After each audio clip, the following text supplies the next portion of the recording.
أعوذ بالله من الشيطان الرجيم بسم الله الرحمن الرحيم نحمده ونصلي على رسول الكريم الحمد لله رب العالمين.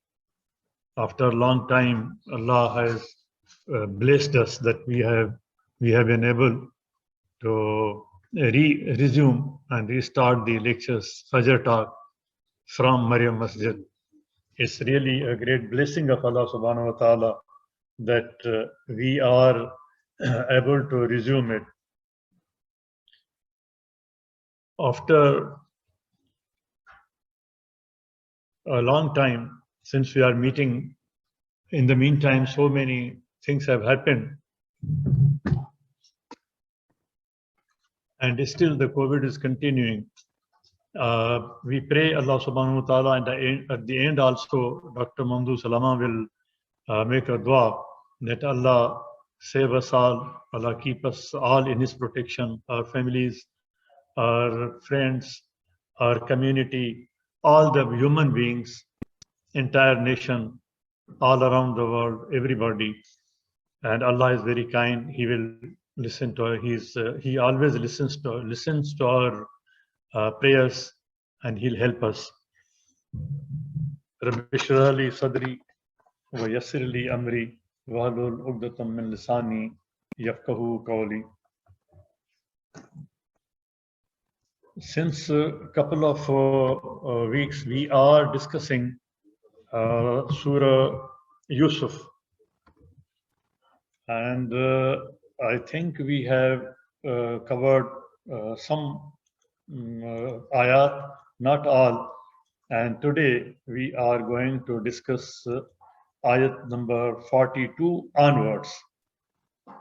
But in the meantime, I may give a little background of a recapitulation of the last couple of ayat which we discussed. Allah subhanahu wa ta'ala says this Quran is Hakim.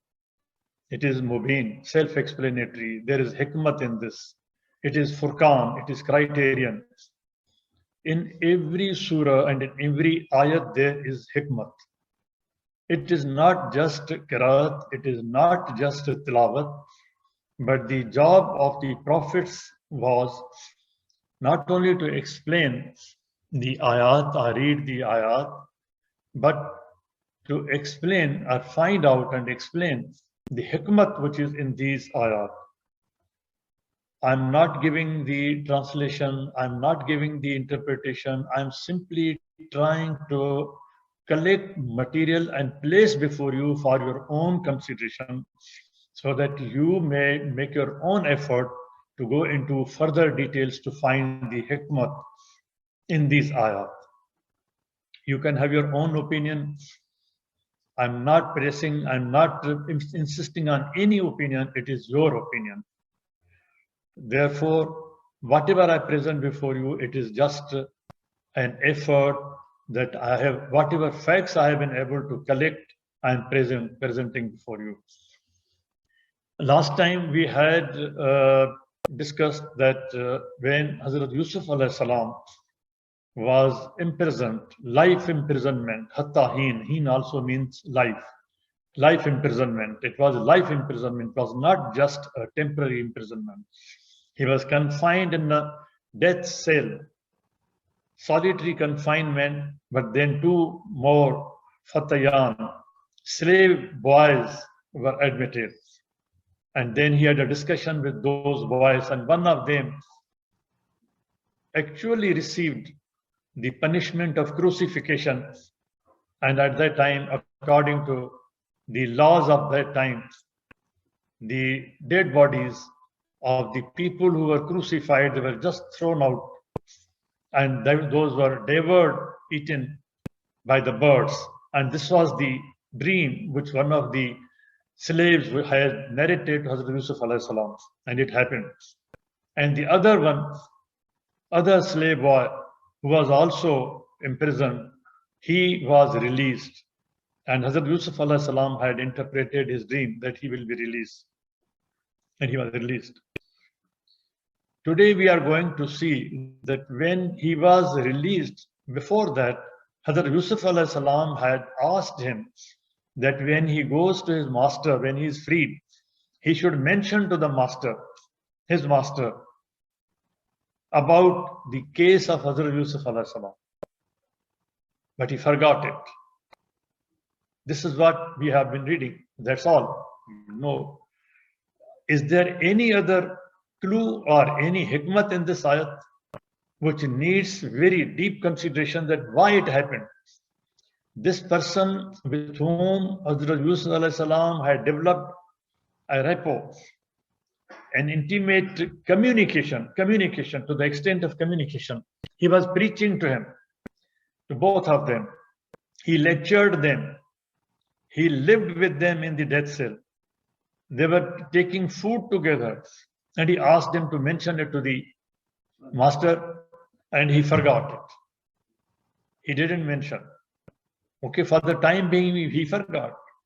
But when his master had a dream, and he mentioned that dream to the slave, that person, and at that time he remembered that yes, there is one person, Yusuf, in jail, in prison. He can interpret this dream, and he says that you send me to that person, and I will find the interpretation for this dream. Even at that time, he doesn't mention it.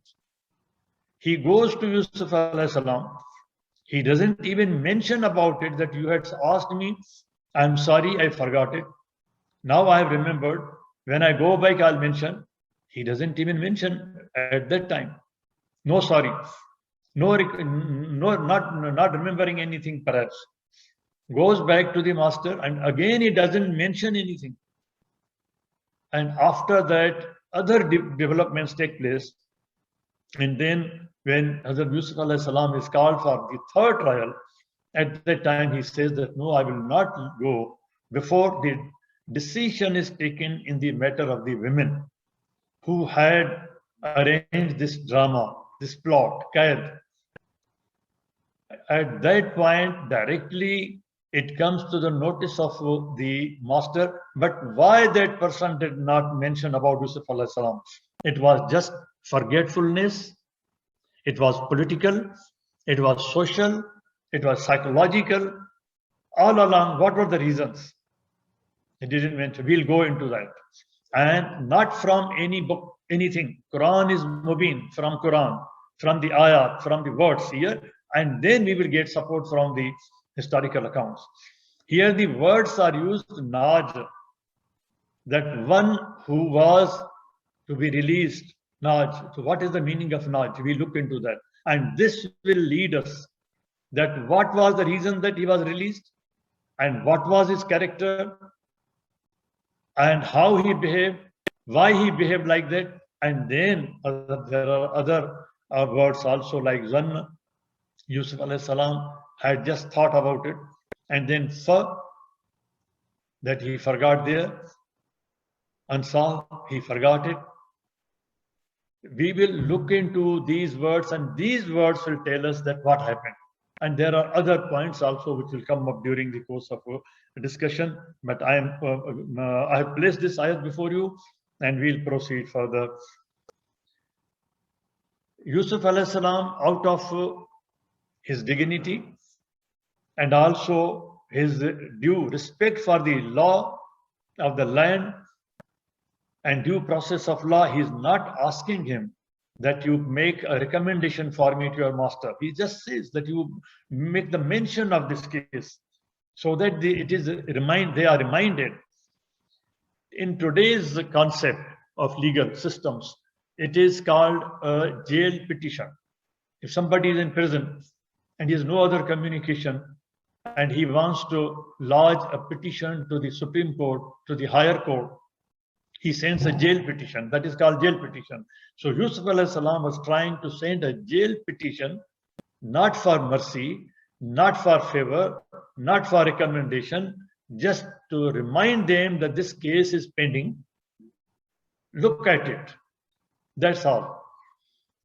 And then we come to this point, this word which I said, that the person who was to be released, Naj, it is from Najm.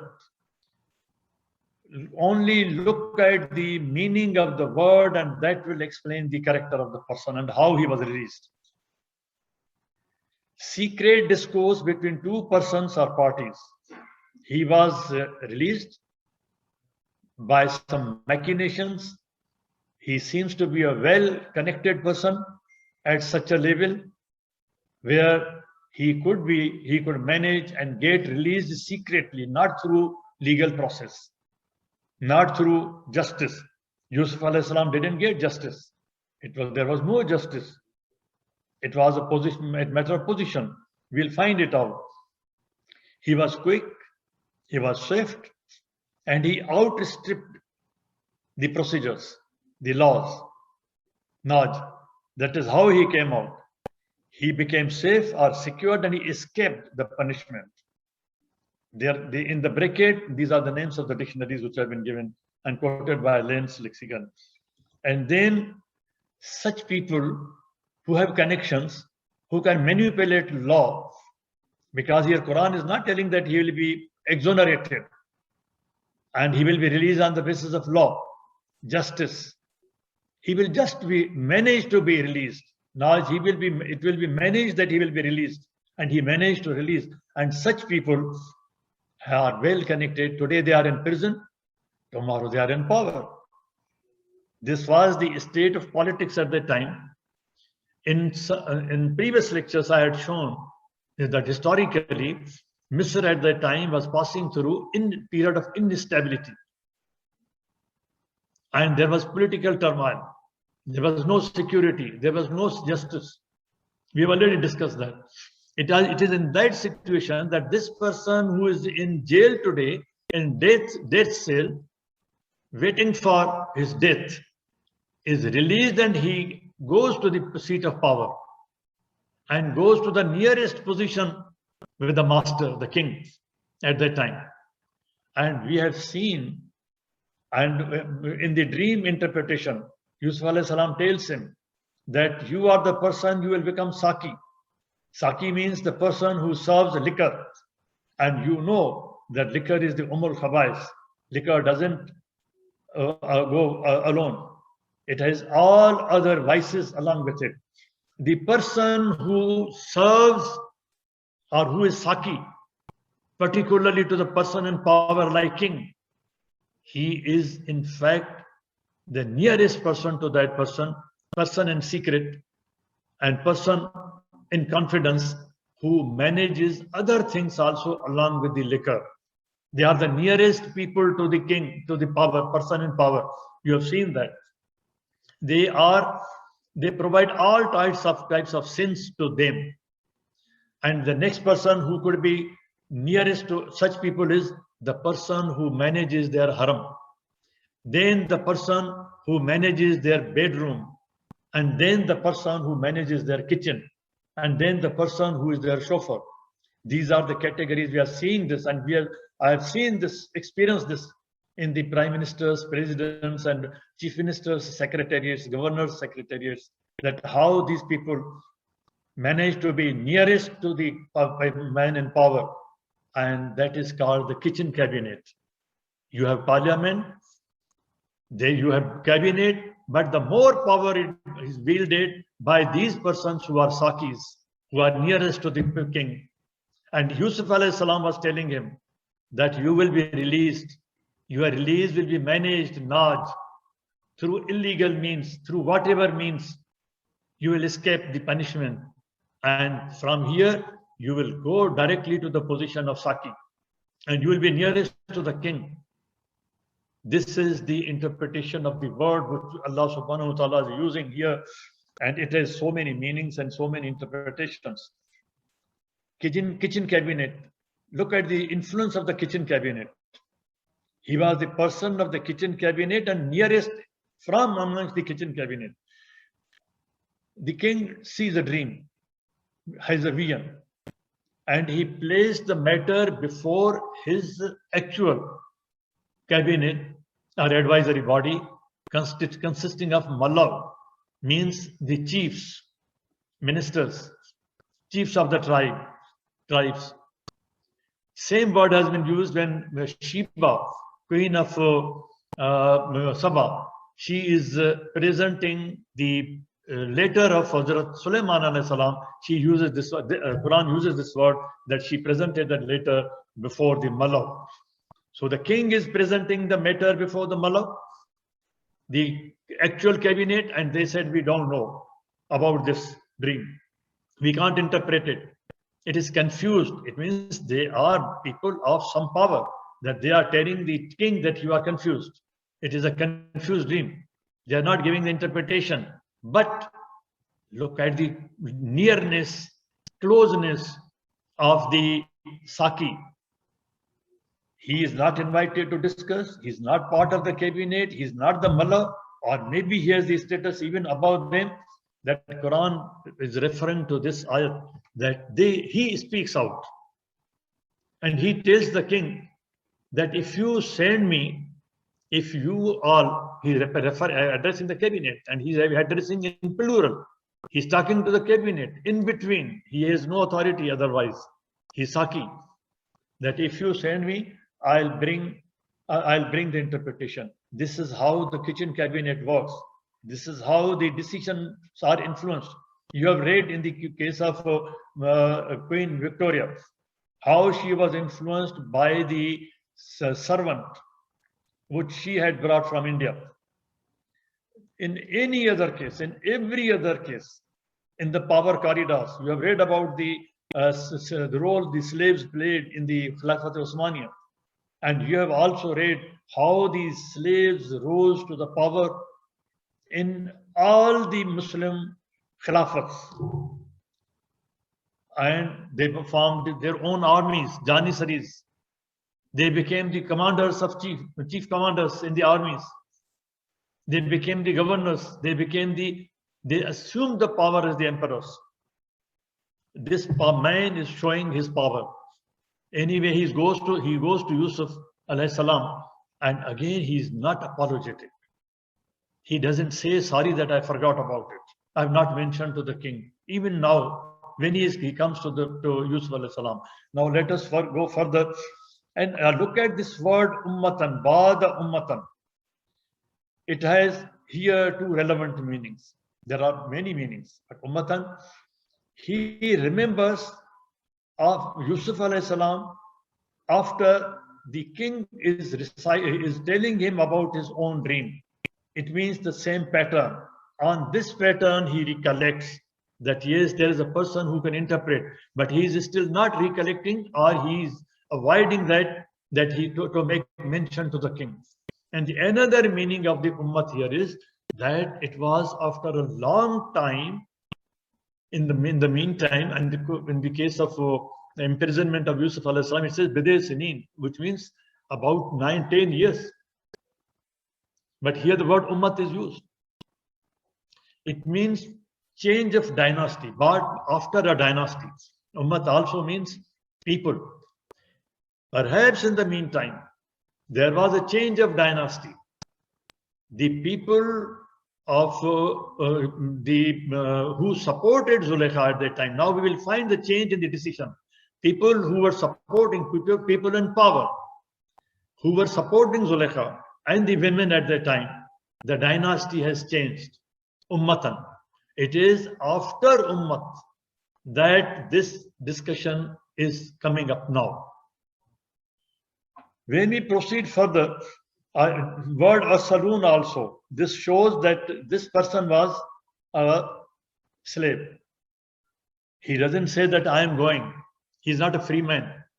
Word Fatayan also showed that he was a slave. As Hazrat Yusuf alayhi salam also, word Fatah has been used. So he is asking them that if you allow me, if you send me, if you arrange for my journey, the prison seems to be quite far away from the capital. If you arrange to send me, I'll go to the prison and I'll bring the interpretation. This word as-saloon and addressing in plural shows that he is a slave and he's asking them to make the arrangement so that he goes there. فَأَنْسَاهُ الشَّيْطَانُ.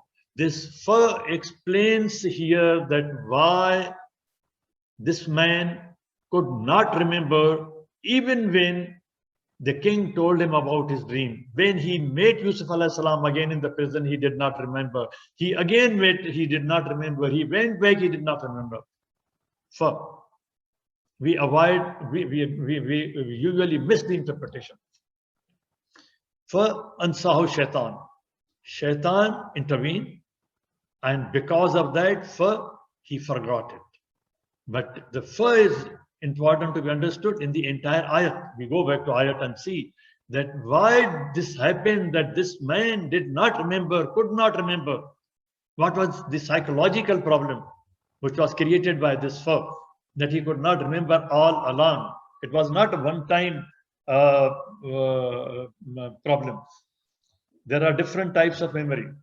Now we are dealing, I'll discuss only the long-term memory, because during all this time, he did not remember. During all these episodes, he did not remember. He did not mention. So we are dealing only with one, I'll deal with only one aspect, that is long-term memory. And this has two aspects. This is episodic memory. When some event is taking place, the event creates a long-term memory. He is in jail with Yusuf alayhi salam, living with him for years, daily listening to the lectures, taking food with him, and he forgets about the entire episode. The episode creates more permanent memory than just verbal sermon. But in spite of that, he forgets about it. This reflects the character of the person. How we are going, I'm not going into these technicalities. Now I'm trying to explain that why he forgot it all along. There are again two types of this memory, which is episodic. And within that, I'll deal with only one thing, one aspect. One will remember the episode. One will remember the lecture. One will remember the sermon. One will remember the advice of the parents, father, only when he listens or she listens consciously. That is why Quran, Allah subhanahu wa ta'ala says, when Quran is recited, listen, be quiet, be silent, and listen to Quran quietly, attentively. If there is no attention, there's no conscious attention, there's no consciousness, one will not remember. If somebody is thinking of something else, he will not remember. Semantic voice also. Here, both the things were there. They were in jail, episode happening every day, and there was semantic sermon, Yusuf alayhi salam delivering lecture, but still didn't register him because he was not concerned with that. He was not paying attention. He was not conscious about that. And this reflects the character also. But there is one thing which is called meta memory. This is the part of character, integrity. For example, somebody has been kind to me. If I am a person of conscience, I'll remember it all the life. That somebody has been kind to me. He offered me this thing. He made this gesture to me. He helped me. And that requires monitoring. That requires recollection.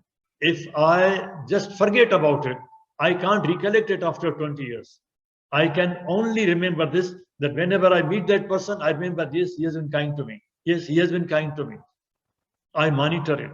I monitor myself, my thinking. I recollect it. I recollect my past. I passed through this situation. I recollect how my mother nurtured me, nourished me, how my father brought me up.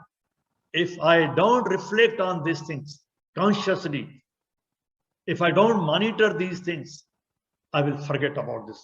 I will forget about the favors of my father, favors of my mother, anybody who has done favor to me. It becomes a part of integrity. This man had no integrity. He never reflected about it. He never recollected that he was in jail. He used to take meals with Yusuf alayhi salam, and he had asked him for anything. He totally forgot about this. This is characterlessness. Now, this is part of meta memory. And this person had no meta memory, which raises your character at a higher level. Now we go to the next level. Inability to retrieve a memory is one of the most common causes of forgetting. Let us examine this in the verse of Surah Yusuf, ayat 42. We are discussing Surah 42, Surah 12, ayat 42. We'll discuss it in that context. I'm just placing these things before you. I'm not discussing it in detail. It will take time. I'm just exposing these things to you, that this is the problem because of which this man did not recollect it. After retrieving memory, zikr. Zikr means to retrieve from memory. Allah subhanahu wa ta'ala has placed so much information in our DNA. In Quran, all the time he says zikr, zikr. Zikr does not mean just saying something on beats. Zikr, recollect, that is ghor. In Urdu, you call it ghor. Think, rethink, thinking, critical thinking. But critical thinking is not just one thing. It has components. And Quran calls it aql. Afala ta'qilun, and then tadabbur, afala tadabburun, and then firm. Why don't you apply your understanding? Why don't you try to understand it? All these things together make it critical thinking. And then this inmate, this person who was with Yusuf alayhi salam in prison, inmate, he is called inmate, the person who is with somebody in jail. He's heedless, he didn't listen. When Yusuf alayhi salam asked him, mention me, and he's ungrateful, he totally forgot that how Yusuf alayhi salam was kind to him, and he was characterless. In fact, the entire society was characterless at that time. Zulaykha's family was characterless at that time, except a person like Aziz or some people. But the entire society was characterless. The women who were collective, who came there as a group, they were characterless as a group. We have seen that, we have discussed that. These are, and you have to take these things into consideration. The heedless, ungrateful inmate didn't ever recall any aspect of this episode of his life in prison. Any point from the lectures of Yusuf alayhi salam, it would have reminded him otherwise. Any point from the last conversation with Yusuf alayhi salam, and anything reference to the petition. This is the technical aspect. I'll not explain it in detail, but I'm just inviting your attention that how it happens in psychology. Just exposing this in the context of the surah. I've slightly mentioned about this. Episodic memory depends upon paying attention. When Yusuf alayhi salam was talking to him, he didn't pay attention. I'll explain this from the ayat again. And maintaining or recalling the event. These are all technical aspects. Intention is very necessary when you are listening. Consciousness is very necessary when you are listening. These are other further aspects of this issue. And I've tried to explain this with reference to the computer. Computer viruses are programmed to damage computer programs in different ways. When Yusuf alayhi salam asked this man, make my mention to your master, right at that time, Quran says, fuck, right at that time, fuck. Satan intervened. And at that time, he diverted his attention. He didn't allow that this point should be registered in his mind. The point was not registered. What Yusuf said, he didn't remember. What Yusuf alayhi salam asked him to make mention, he didn't listen to it attentively. It was not registered. Since it was not registered, it missed all the levels of the memory. He could not recall at any other time. If you miss at that time, if you miss the point during discussion, when father is advising, if you are not attentive, there is hatred against father, you don't listen to him carefully, then afterwards, this will have no effect. King's dream, I will not go into this detail, but kindly examine this. When the king is telling the dream, and when this man is going to Yusuf alayhi salam, he is telling the dream, there is some difference. but I'm not going into these details. I'm just inviting the attention. Otherwise, it will not be possible to complete it in 2, 3, or 4 lectures. I have already mentioned that the Mallah, the cabinet, they had told the king that your dream is confused. Here I'm taking this opportunity to point out some other thing. In another ayah, the same word has been used. Ziksan means a bunch of grass. In another ayat with reference to Ayub alayhi salam, this ayat appears, وَخُذْ بِيَدِّكَ ziksan فَضْرِبْ بِهِ وَلَا تَهْنَسْ, which is generally translated, interpreted, that take lashes, 100 lashes, and beat your wife. Give her 100 lashes. This is the interpretation which is usually you find. But look at the meaning. It means a bunch.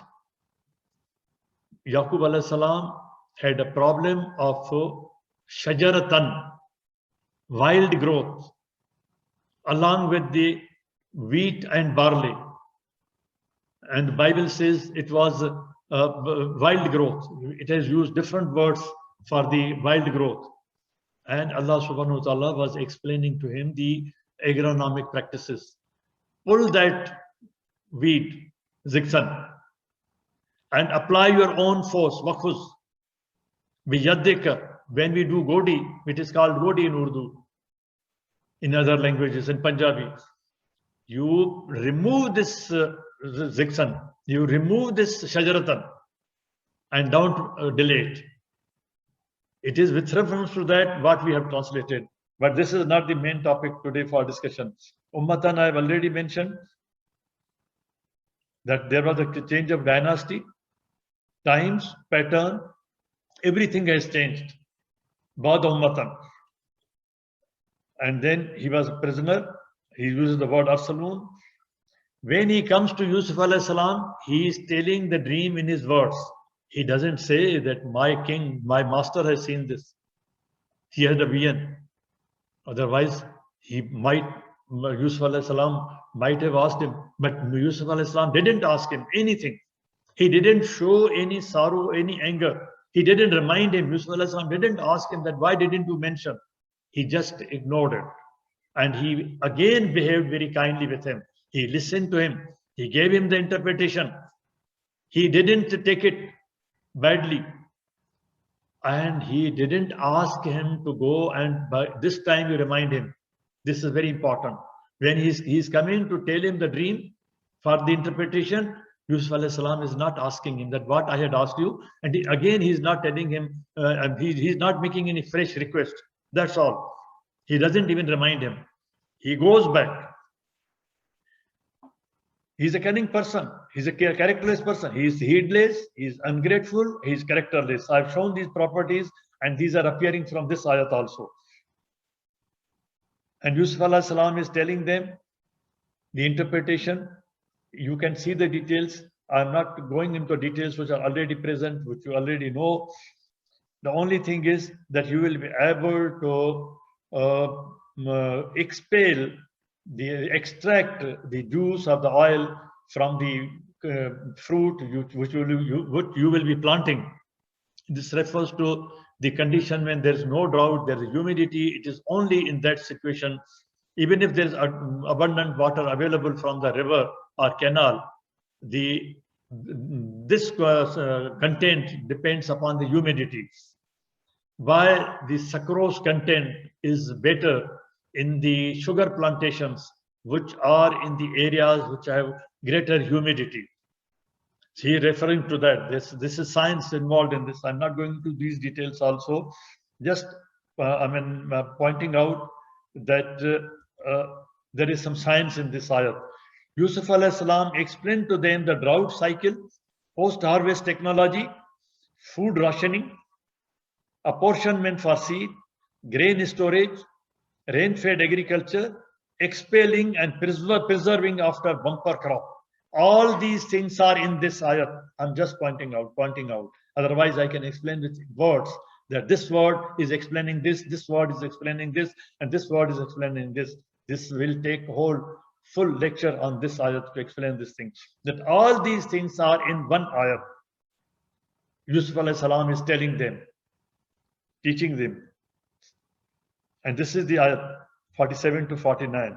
Now with this, we come to the point, Allah willing, inshallah, next time we will discuss the issue that whether these women cut their hands, whether they were given knives, what the ayat says. I will speak from the ayat.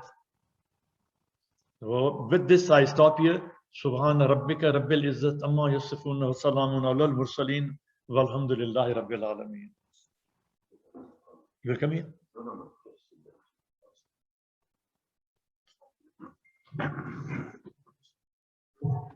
اللهم صل وسلم وبارك على سيدنا محمد وعلى اله وصحبه. اللهم اهدنا فيمن هديت وعافنا فيمن عافيت وقنا واصرف عنا شر ما قضيت فانك ربنا تقدر ولا يقضى عليك. اللهم اغفر لنا برحمتك يا عباد الصالحين. اللهم اغفر لنا بذنوبنا الجهل والوهم الى نور العلم. اللهم علمنا ما ينفعنا وانفعنا بما علمتنا وزدنا علما. اللهم اغفر لنا حلالك عن حرامك وبطاعتك عن معصيتك وفضلك عن سواك. اللهم بفضلك ورحمتك أعطنا الحق والدين. اللهم انصر الإسلام وأعز المسلمين يا رب العالمين. Allah, spread your mercy upon us, shower us with your blessings, increase our knowledge, grant us forgiveness, and reward us with the company of the prophets and the prophets of Allah. O Allah, forgive our parents and all our friends and relatives who have passed away. O Allah, grant them your mercy, make their graves covered from them, and grant them the Firdaus al-A'la. O Allah, remedy our sorrow and our daughter Aisha Mami, and grant and all our friends and relatives who are sick. O Allah, grant them full and speedy recovery. O Allah, guide our children, protect them, and make them righteous.